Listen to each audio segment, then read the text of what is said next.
over the last 12 months, there's been more population growth in Perth than any other state, apart from Queensland.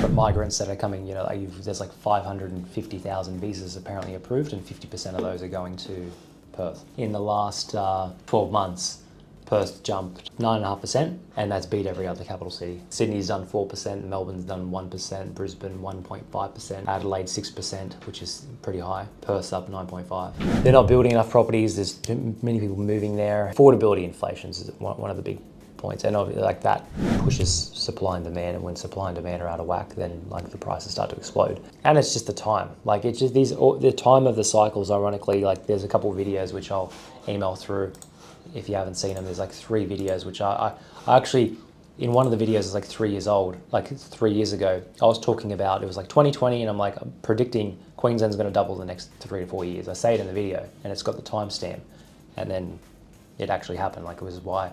So it's the same, and I show the examples of the cycles and how they work. So usually every 10, 12 years, like this stuff happens. Yep, not on real estate or domain again. No one knows about it. Great buy. It's a 1-bedroom property, renovated inside. There's a video walkthrough there. It has had fresh paint, fresh carpet, new air conditioner put in as well. And you could rent that out for like almost $400 a week. 380. Currently vacant because they just did renovation on it. A renovated one in the same suburb, similar to this, just sold for $252.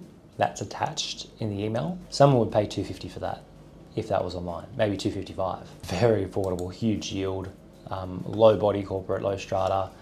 If you look at the maps, it's only 10 minutes to the city. That property to me is like, that'll be 300, 330 in the next 2-3 years. Like it's inevitable.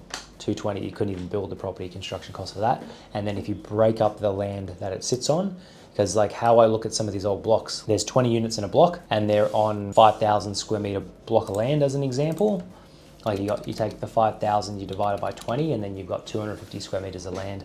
You take the average land portion of that in the suburb, and if the average land price is like $1,000 a square meter, which stuff usually is even more than that, especially being 10 kilometers from the city, the portion of land that it would sit on would be technically worth 1,000 times 250, 250,000. You're buying it below the land value portion content.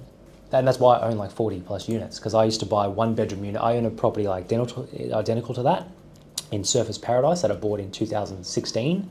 Everyone said I was crazy for buying it. I bought it for like 169,000, and that would be worth like 400,000 today. Everyone will say you're crazy if you show me you're buying a property that like a 1-bedder like that.